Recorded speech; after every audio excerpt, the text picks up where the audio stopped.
I raised the glass, the crystal cool against my fingertips, and looked my daughter-in-law dead in the eye.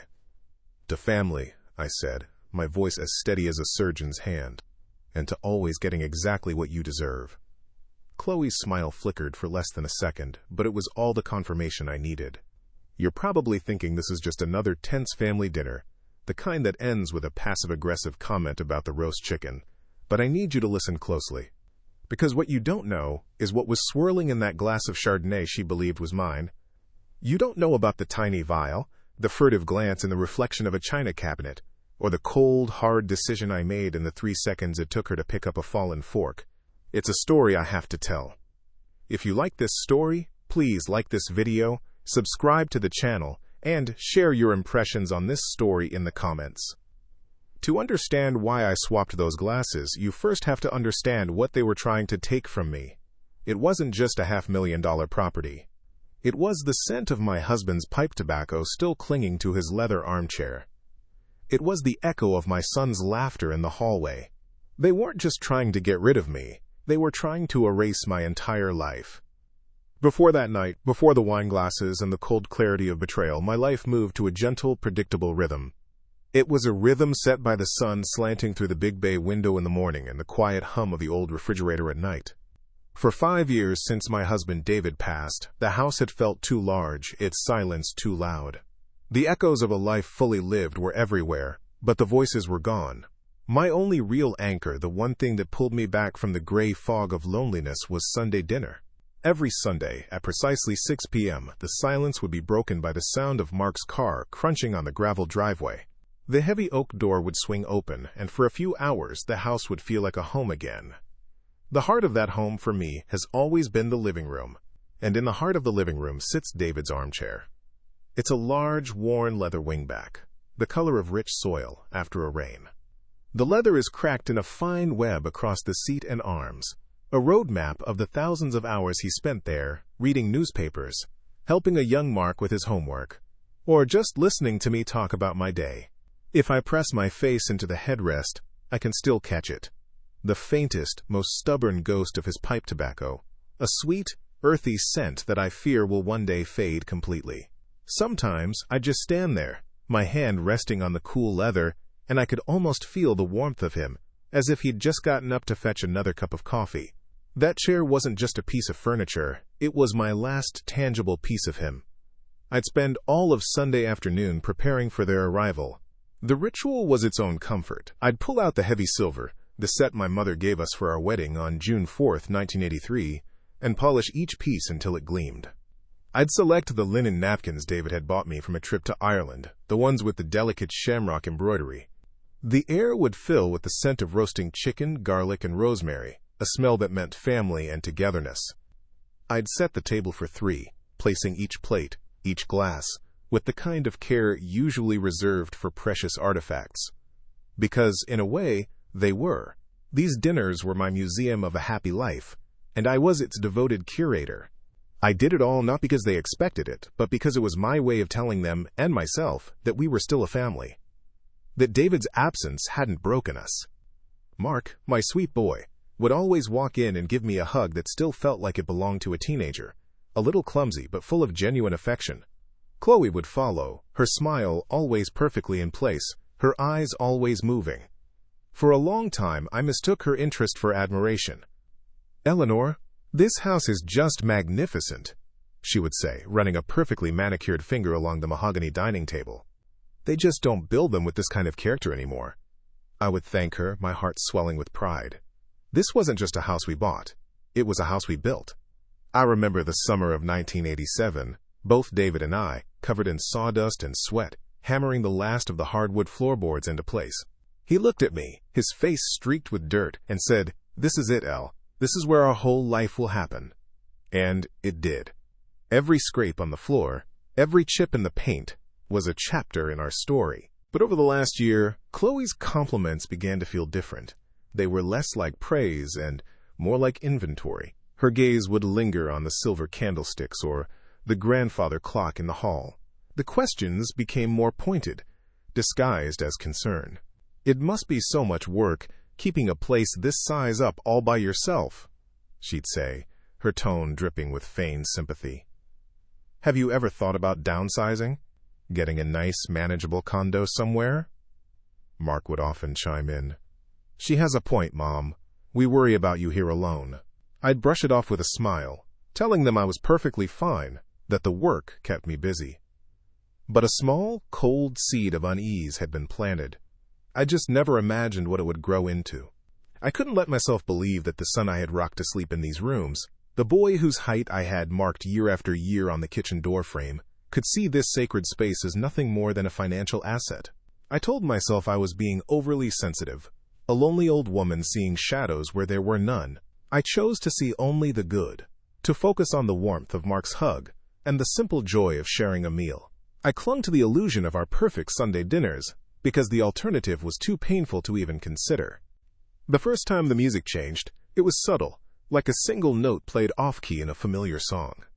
It happened on a gray Sunday in late September. The air outside held the first real chill of autumn, and I had made a beef stew, the kind that simmered for hours until the whole house smelled of thyme and red wine. Mark and Chloe arrived right on time, but the usual warmth felt thin, stretched. Chloe was admiring a framed photo on the mantelpiece, one of David and me from our 25th anniversary. In it, we're laughing, my head thrown back, his arm wrapped securely around my waist. "You two were such a handsome couple," she said, her voice smooth as silk. She ran a single, perfectly lacquered nail over David's face on the glass. "It's a shame he isn't here to see how well you're managing." The words were kind, but her touch on the photo felt proprietary, like an inspector checking for dust. I felt a small, defensive tightening in my chest, but I smiled and thanked her. It was just a comment after all. A few weeks later, the note became more dissonant. I just received the annual property tax bill. It was steep, as always, a staggering $12,450 due by October 31st. I mentioned it casually over dinner, more as a complaint about the rising cost of living than a cry for help. I had the money set aside in a specific account, just as David and I had always done.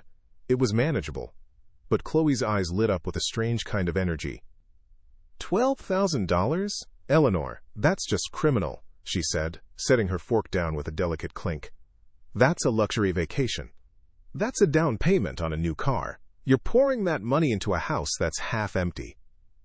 Mark cleared his throat, shifting in his seat. What Chloe means, Mom, is that it's a lot of overhead for one person. We were looking at some beautiful new condos over by the lake.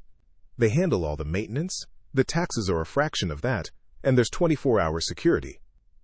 And think of the equity you'd free up, Chloe added quickly, leaning forward. You could travel. You could do anything you wanted. You've worked your whole life. You deserve to relax, not worry about leaky roofs and property taxes. Their words were a carefully constructed cage of concern, and for a moment, I almost felt trapped by their logic. But then my eyes drifted to the living room, to the soft glow of the lamp beside David's armchair. Relax? My relaxation was sitting in that chair with a book and a cup of tea, feeling the phantom presence of my husband beside me. That was a piece no condo, with a $3,500 monthly maintenance fee could ever buy. I told them I appreciated their concern, but I was happy where I was. The subject was dropped, but it left a residue in the air, a metallic taste of calculation that lingered long after they'd gone. The true fracture, the one that cracked the foundation of my trust, came the Sunday before Thanksgiving. They were helping me bring in some boxes from the attic. Mark was struggling with a heavy container of old records, and Chloe was directing him, her voice sharp. "Don't scuff the floors, Mark." As they set it down, her gaze fell upon David's armchair. She wrinkled her nose, a tiny, almost imperceptible motion. "You know, Eleanor," she began, walking over to it and circling it like a predator. "We could get a great price for this piece. It's a genuine mid-century wingback. But honestly, it sucks all the light out of this room. It's a bit of an eyesore, isn't it? So dark and bulky. Imagine a nice modern set in here. It would open up the space beautifully." An eyesore. She called my husband's chair an eyesore. The place where he read stories to our son, where he held my hand as we watched the snow fall, where he took his last peaceful breath. A cold silence fell over the table. Even Mark looked uncomfortable. I felt the blood drain from my face, but my voice, when I spoke, was dangerously calm. That chair isn't a piece of furniture, Chloe. It's a memory. And it's not for sale. Her smile didn't falter. Of course, dear, I was just thinking out loud. But her eyes told a different story. They were cold, hard, and utterly devoid of understanding. They saw a room, not a home. They saw an asset, not a life. That night, after they left, I didn't wash the dishes right away.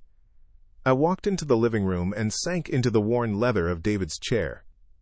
The scent of his pipe tobacco was faint, a whisper from the past. But it was there. And as I sat in the quiet, cavernous house, I finally understood. They weren't worried about me. They were impatient. They were waiting. And the thing they were waiting for was for me to disappear, one way or another. The breaking point didn't come with a crash, but with the quiet, deliberate slide of a manila folder across my polished mahogany table. It happened 2 weeks before Christmas. The house was filled with the scent of pine from the wreath on the door, and the pot roast I'd had in the oven since noon. Outside, a gentle snow was beginning to fall, dusting the world in a soft, forgiving white. I had hoped the spirit of the season might soften the edges that had become so sharp between us. I was a fool. We were finishing dinner when Mark, my own son, cleared his throat. It was the same nervous sound he used to make in high school before confessing to a bad grade. He wouldn't meet my eyes. He just stared at his plate, pushing a stray carrot around with his fork. Chloe, however, looked directly at me. Her smile was gone, replaced by a look of crisp, professional resolve. She placed her knife and fork perfectly parallel on her plate, wiped her lips with a linen napkin, and slid the folder into the space between my plate and my wine glass. "Eleanor, we need to talk seriously," she said. Her voice was level, without a trace of the feigned sweetness she usually employed. "Mark and I have been doing a lot of research. We've spoken to a financial advisor, and we've also had a preliminary consultation with a lawyer." I didn't touch the folder. I kept my hands folded in my lap, my knuckles white. "A lawyer? What on earth for?" "For your own good," she said, leaning forward. The diamond on her finger caught the light from the chandelier, sending a tiny, cold spark across the table. "This house, this situation, it's no longer sustainable. The taxes, the upkeep, your safety. We've found a buyer who is willing to make a very generous cash offer of $525,000, contingent on a closing date of January 31st. The air left my lungs. A buyer. They had gone behind my back and put a price on my life. I looked at Mark, pleading with my eyes for him to say something, to tell me this was a monstrous joke. He finally looked up, his expression a miserable mix of guilt and resolve. "Mom, it makes sense. You could live like a queen. We could invest the money for you. You'd never have to worry about a single bill again." "I don't worry about bills now," I said, my voice a low whisper. Chloe let out a short, impatient sigh. "Eleanor, please don't be difficult. We are trying to help you. We've taken the liberty of drawing up the paperwork to make it all seamless." She tapped a perfectly manicured nail on the folder. "It's a durable power of attorney. It would allow Mark to handle the sale and the finances. All you have to do is sign. We even brought a pen." She produced a sleek silver fountain pen from her purse and laid it next to the folder. Document 11B I could see printed on the tab. A number for the end of my world. My gaze drifted past them, into the living room, to the dark, solid shape of David's armchair sitting silently by the unlit fireplace. It looked like a guardian, a silent witness to this betrayal. They weren't just talking about selling a house.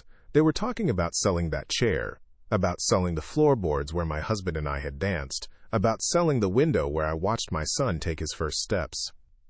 "He would have wanted this," Chloe said softly, her voice laced with a terrible false piety. "David was a practical man.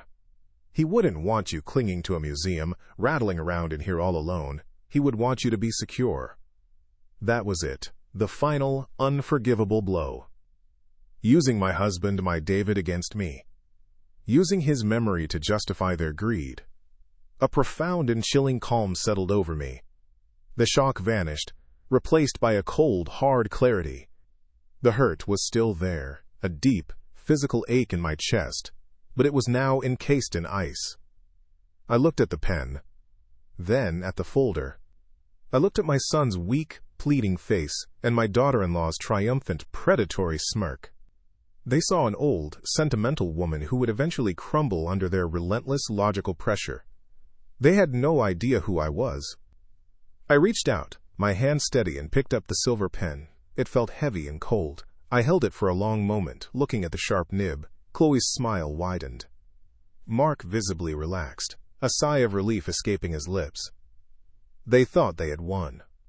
I looked from the pen to Chloe's expectant face, and then I carefully, deliberately, placed the pen back on the table, a few inches away from the folder. "I'll think about it," I said. My voice was even, devoid of any emotion. "Thank you for the pot roast. I hope you have a safe drive home." The silence that followed was absolute. Chloe's smile evaporated. She stared at me, her eyes narrowing, searching for a crack in my composure, but she found none. The game had changed. They just didn't know it yet. As I watched their taillights disappear into the falling snow, I stood in the doorway, the cold air biting at my skin, and I didn't feel a thing. I walked back inside, shut the heavy oak door, and locked it. The click of the deadbolt echoed in the silent house. It was the sound of a drawbridge being raised.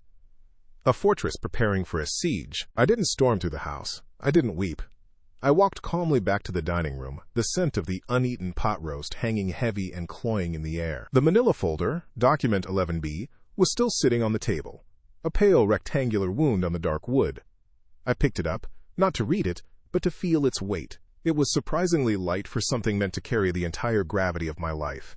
I walked into the kitchen, opened the trash can, and dropped it inside. It landed with a soft, unsatisfying thud on top of some vegetable peelings. That was the only outward display of emotion I allowed myself. My feet carried me into the living room, to David's chair. I didn't sit in it. I stood beside it, my hand resting on the worn leather of the armrest. The house was utterly silent now, but it wasn't the lonely silence I had grown used to. This was a different kind of quiet.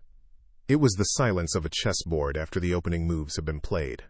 It was the silence of a general's tent before the dawn of a battle. The fog of grief that had clouded my mind for 5 years began to dissipate, burned away by the cold fire of their betrayal. In its place was a clarity so sharp it felt like a physical object in my mind. They saw Eleanor, the grieving widow, the quiet mother who baked pies and polished silver. They had forgotten Eleanor, the woman who managed the books for David's construction company for 37 years, turning a small 2-man operation into a business that employed 50 people. They had forgotten the woman who navigated 3 recessions, who could read a balance sheet better than she could read a novel. They saw a sentimental old woman clinging to a house. They failed to see the fortress she commanded, and the queen who sat on its throne. I turned from the chair and walked to David's old study. The room smelled of paper and leather-bound books. I switched on his green banker's lamp, and a pool of focused light fell across the mahogany desk. I opened the bottom right drawer and pulled out a thick, black ledger. Inside, in my own neat cursive, were the details of every investment, every stock, every bond David and I had ever purchased.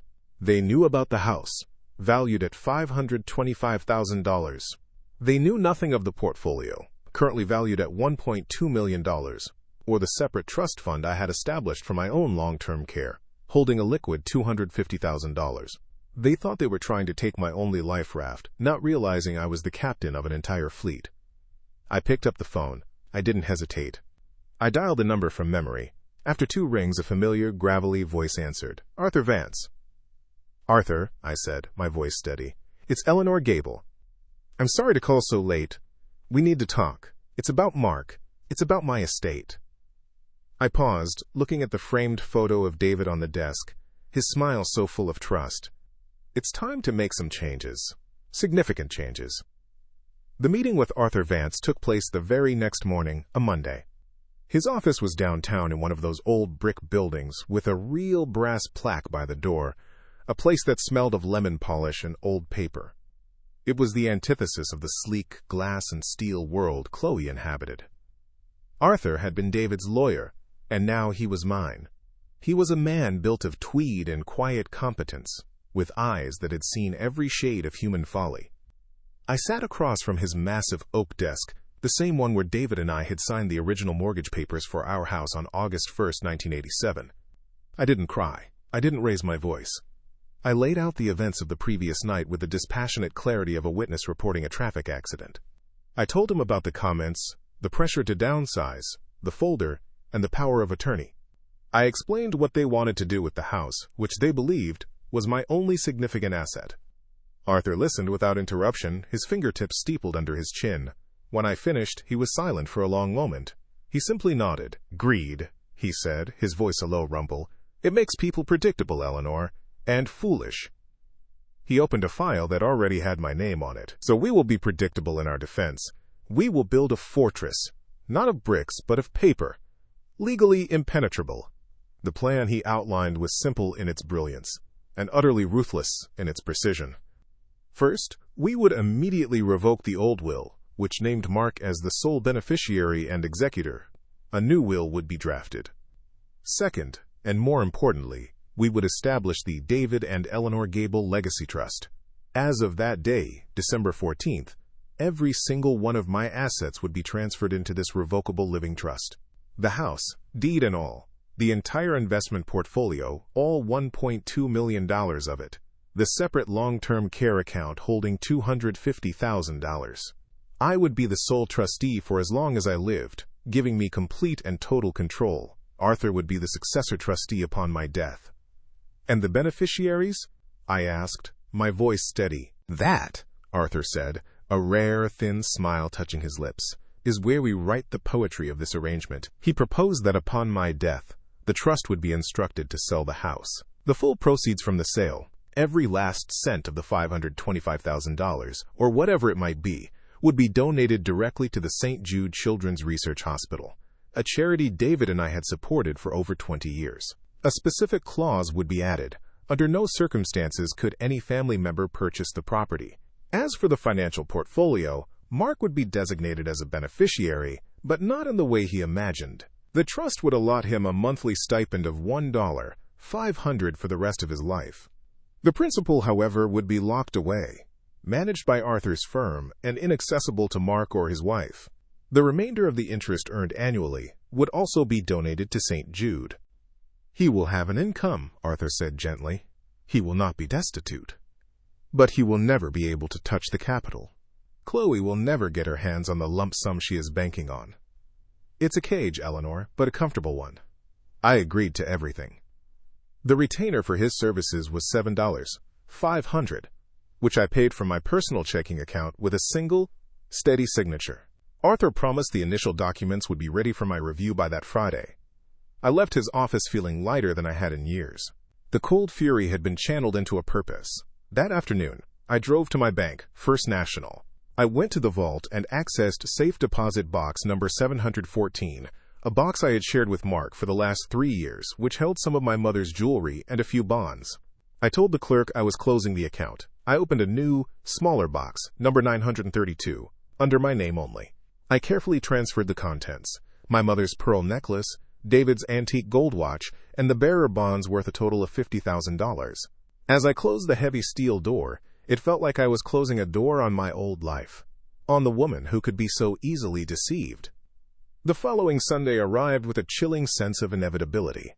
I prepared the dinner just as I always had: roast beef, Yorkshire pudding, glazed carrots. The scent of rosemary filled the air. But this time, I wasn't the loving mother preparing a feast. I was an actress on a stage, and this was a command performance. They arrived at 6 p.m. on the dot. Mark's hug was hesitant. Chloe's smile was a bright, brittle thing. They didn't mention the folder or the power of attorney. They were playing the long game, waiting for me to capitulate. I served the meal, my movements calm and deliberate. I watched them as they ate. I watched the way Chloe's eyes darted around the room, no longer even trying to hide the fact that she was taking inventory. She was mentally placing new furniture, calculating square footage. At one point, while I was in the kitchen fetching the gravy, I heard them whispering. "Did you ask her again?" Chloe's voice was a sharp hiss. "Not yet," Mark mumbled. "Give it time, she'll come around. She looked tired last week. We don't have time, Mark. The buyer's offer expires January 31st. We need to get her signature on document 11B before the holidays. I stepped back into the dining room, the gravy boat in my hand. They fell silent. I placed it on the table and smiled at them, a serene, placid smile that offered nothing. They thought I looked tired. They had no idea how awake I truly was. I sat and watched them eat my food, in my house, while they plotted to steal my future. I felt a profound sadness, a deep, aching grief for the son I had lost. But beneath the sorrow, the foundation Arthur and I had started building was hardening into stone. They were right about one thing. They were running out of time.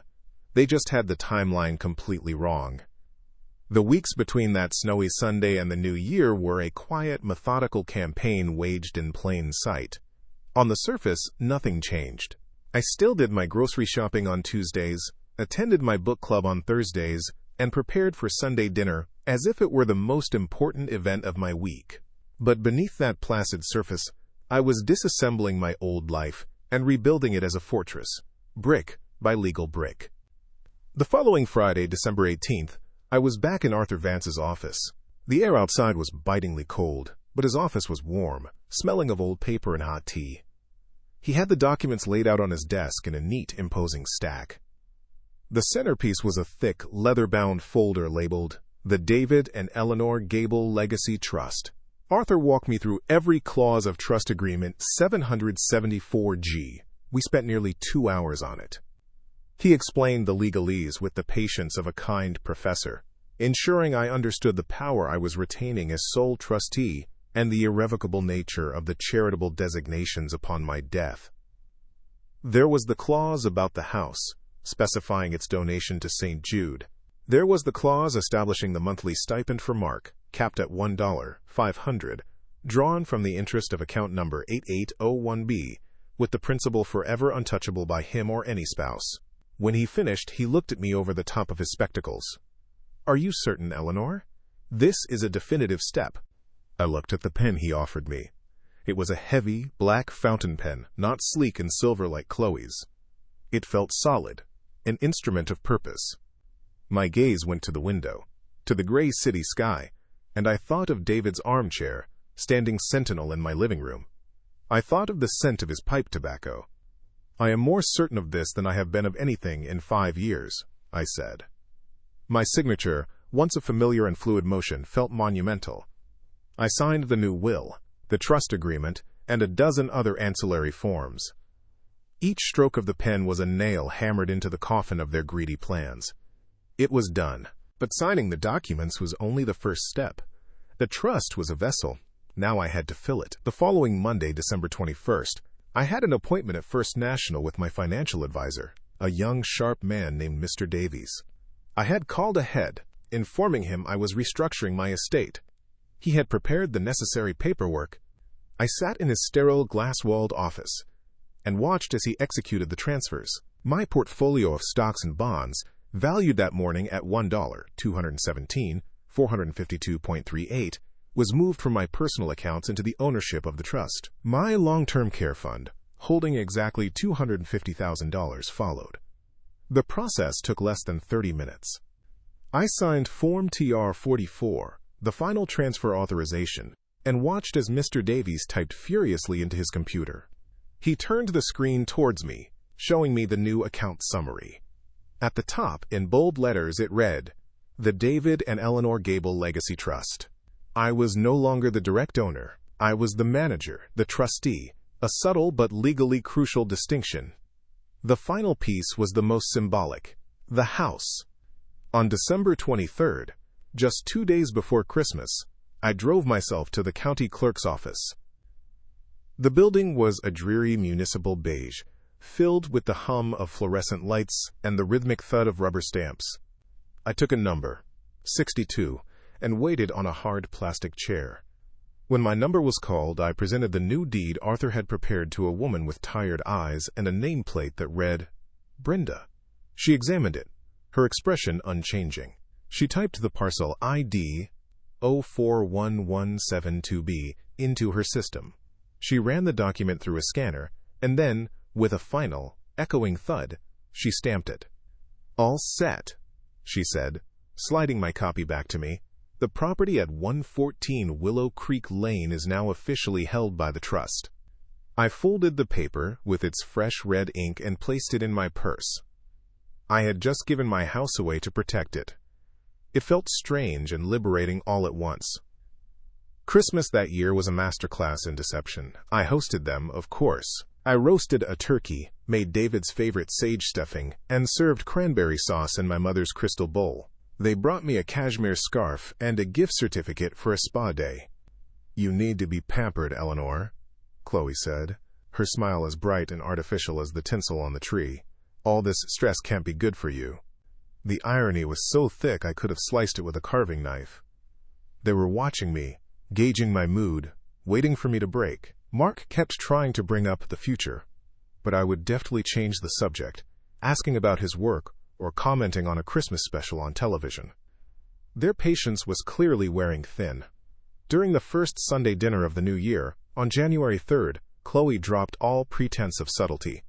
"Eleanor, we really need your decision about the house," she said, her fork poised over her mashed potatoes.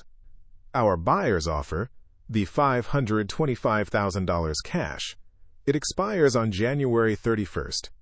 An offer like that won't come along again, not in this market. We need you to sign document 11B this week." "I'm still considering my options," I said calmly, taking a slow sip of water. "What options?" she snapped, her voice sharp. "There are no other options. It's either sell and secure your future, or stay here until you fall and break a hip and the state takes the house to pay for your medical bills." Mark flinched. "Chloe, easy." "No, Mark, she needs to hear this. It's for your own good, Eleanor. You just can't see it yet. We are trying to protect you from your own sentimentality." I looked at my son, whose eyes were fixed on his plate, offering me no support.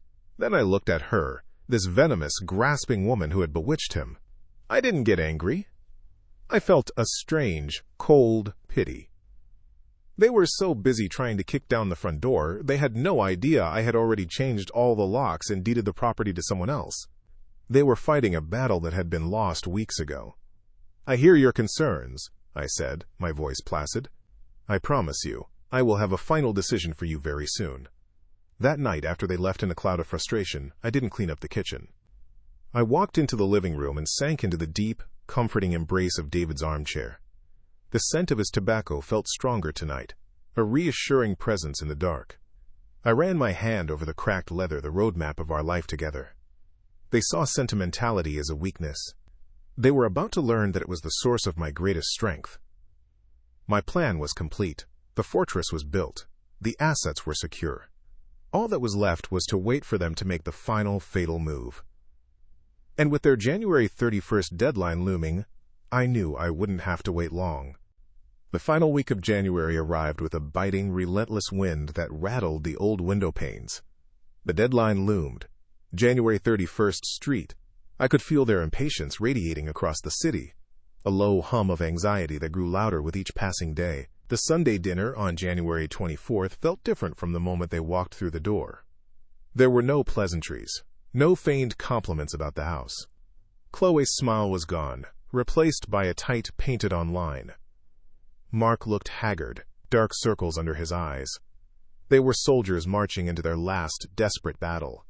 I served the braised short ribs, a dish that took 6 hours to cook, its rich aroma filling the dining room. They barely touched their food. The clink of silverware against porcelain was the only sound for long, uncomfortable minutes. Finally, Chloe placed her fork and knife down with a sharp, definitive click. It was a sound that meant business. "Eleanor, we're not leaving here tonight without an answer," she said. Her voice was flat, stripped of all its usual syrupy warmth. "The 31st is this Friday. That's 5 days away. The buyer needs our commitment. We need you to sign the power of attorney." I took a slow, deliberate sip of my iced tea, letting the silence stretch. I looked from her hard, expectant face to my son's, who was staring intently at a knot in the wooden table. "I've told you," I said, my voice even. "I am still considering my options." A harsh, incredulous laugh escaped Chloe's lips. "Options? What options? You have a cash offer of $525,000 on the table, a number you will never see again.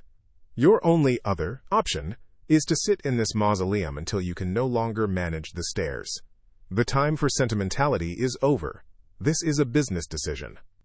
This house has never been a business, I replied, keeping my gaze locked on hers, and I've been seeking some outside counsel on the matter. That last part hit its mark. A flicker of alarm crossed Chloe's face. Mark's head snapped up. Outside counsel? Who have you been talking to? He asked, his voice a little too loud. Mom, you should have told us. We're your family. We're the only ones you need to talk to about this. Are you? I asked softly. Chloe leaned forward, her hands flat on the table, like a prosecutor cornering a witness. Who have you been talking to, Eleanor? A financial advisor? Another real estate agent?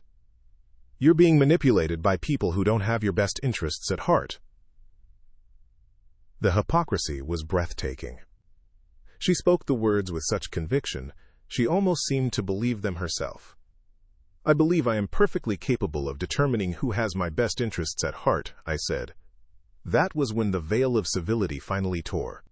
Chloe's face contorted with a rage she could no longer contain. Capable? You think you're capable? You're an old woman living in the past. You can't even see the opportunity in front of you because you're too busy smelling your dead husband's chair. We are trying to save you from yourself. The words hung in the air, ugly and venomous. My husband's chair. She had spat the words out like a curse. I felt a deep, piercing sorrow for Mark, who just sat there, his face pale, a silent accomplice to this desecration of his own father's memory. But my own composure did not crack. I had built a fortress around my heart, and her words were nothing but stones bouncing harmlessly off its walls. She wasn't done. Seeing my lack of reaction only fueled her fury. She lowered her voice to a conspiratorial, threatening whisper. You should know, Mark and I had a consultation with a family law attorney. We discussed options for situations where an elderly parent is no longer making sound decisions, when they are a danger to their own financial security.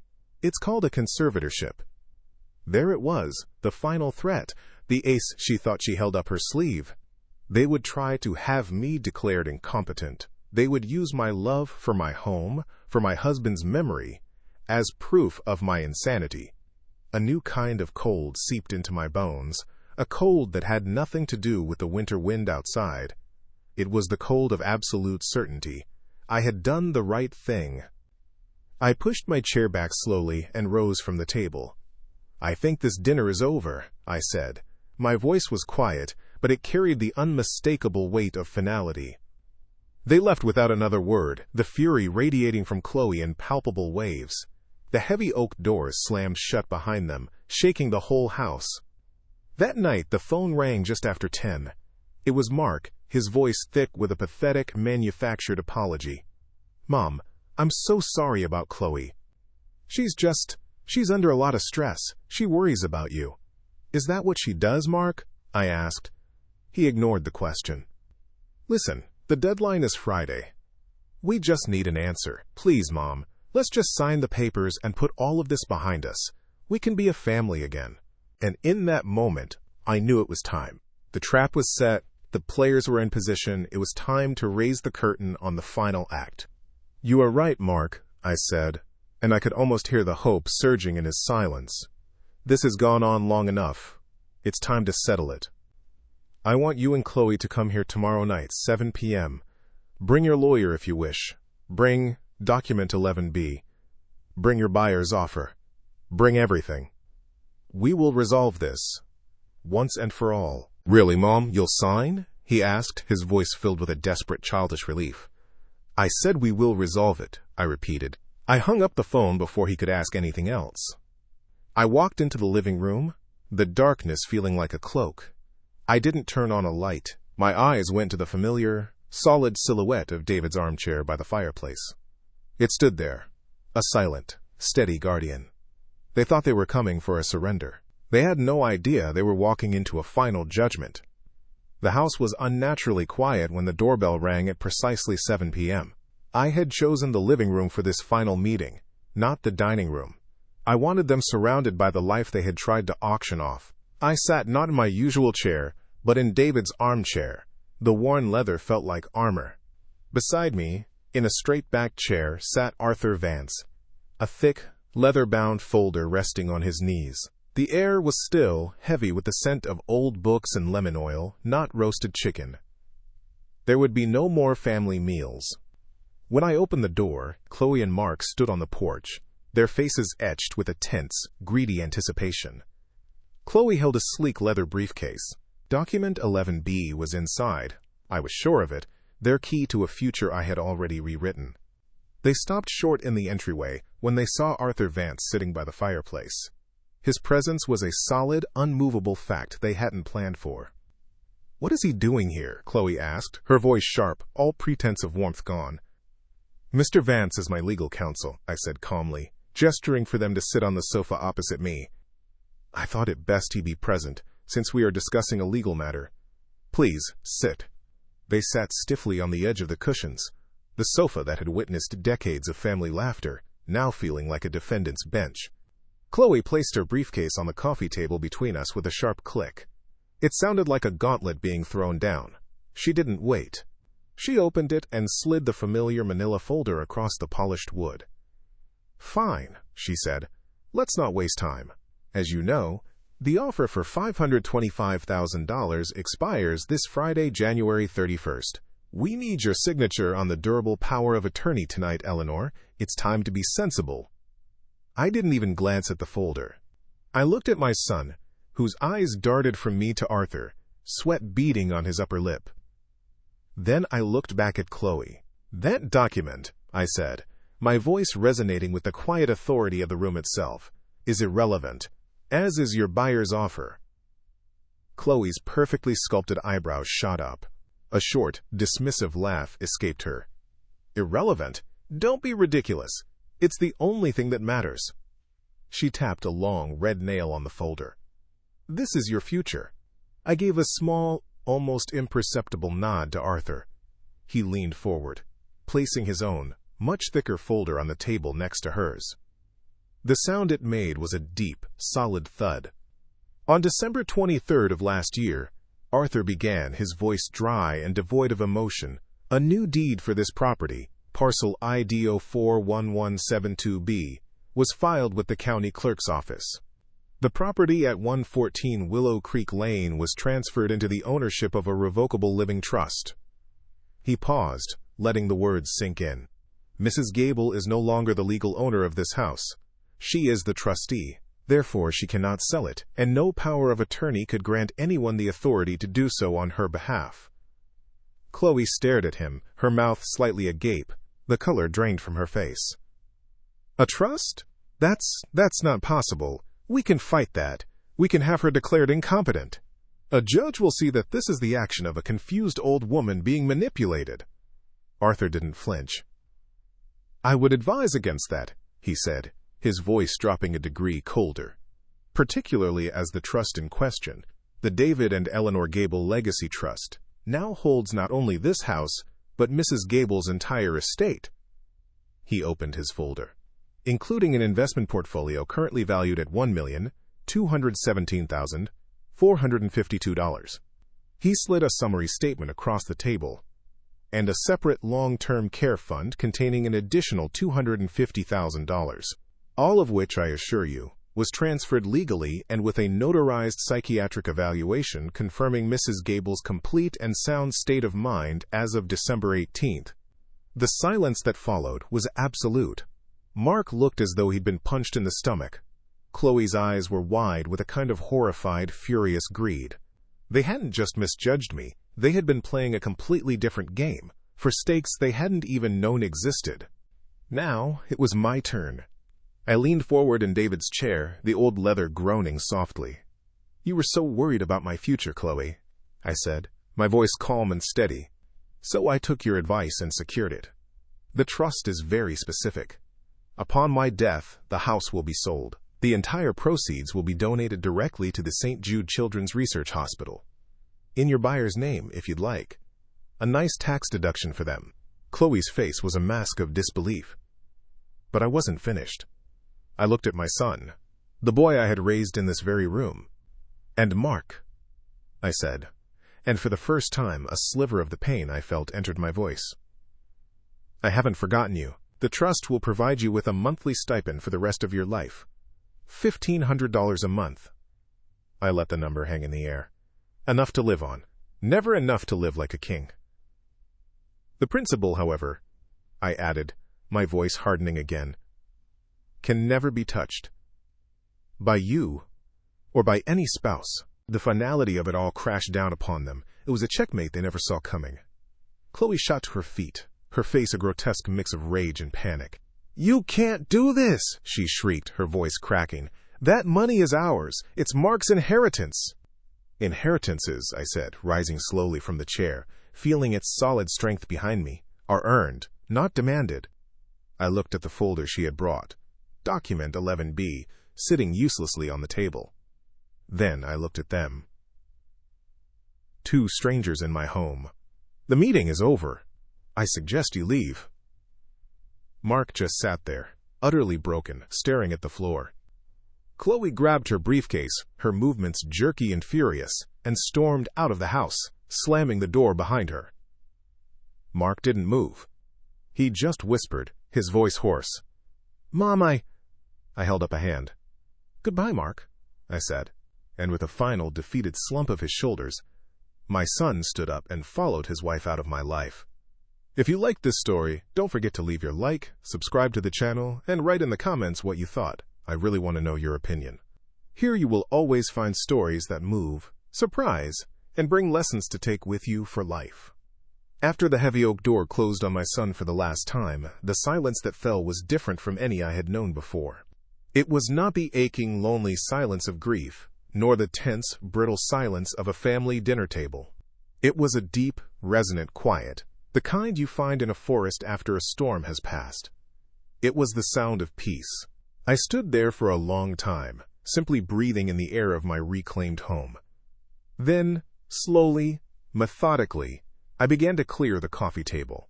I picked up Arthur's folder, its weight feeling solid and reassuring in my hands.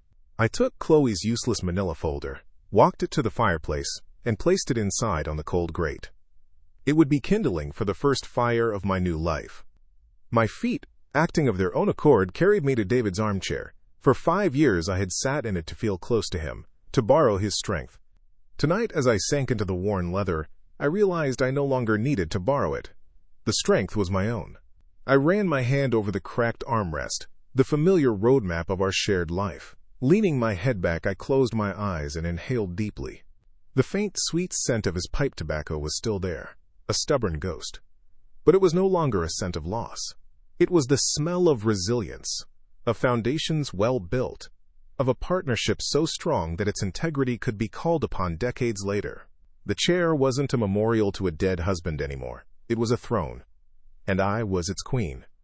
The following Sunday was the first in 5 years that I did not spend all afternoon cooking. The silver remained in its chest, the linen napkins stayed in their drawer. At 6 p.m., the gravel driveway remained silent. There was no crunch of tires, no heavy door swinging open. Instead of filling the house with the scent of rosemary and garlic, I had opened the windows, letting the crisp winter air sweep through the rooms, clearing out the last vestiges of old obligations and false sentiment. I made myself a simple cup of Earl Grey tea, took the new book my club was reading, and sat down in David's chair. The late afternoon sun streamed through the bay window, illuminating the dust motes dancing in the air, each one a tiny, sparkling possibility. I learned that a home is not a museum to be curated for others. It is a living, breathing space that should serve the person who dwells within it. My house is no longer a collection of memories they tried to turn into an asset. It is the foundation upon which I am building the rest of my life.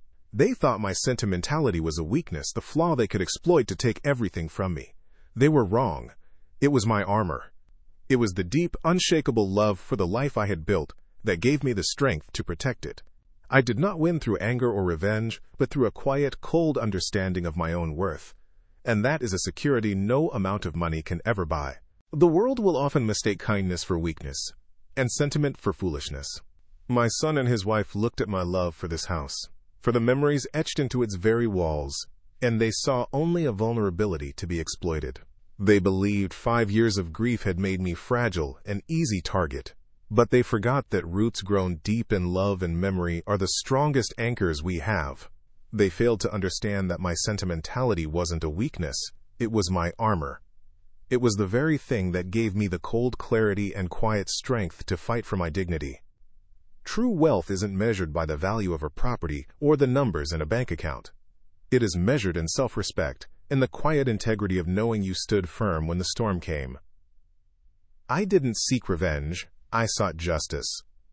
And I found it not in their bitter defeat, but in my own peaceful victory. I sit here now, in my home, in absolute control of my own life, ready to build a new future on the foundations of a well-loved past. That is a legacy worth protecting, a lesson worth remembering. Family is not a claim you make, but a respect you earn. If you liked this story, don't forget to leave your like, subscribe to the channel, and write in the comments what you thought. I really want to know your opinion. Here you will always find stories that move, surprise, and bring lessons to take with you for life.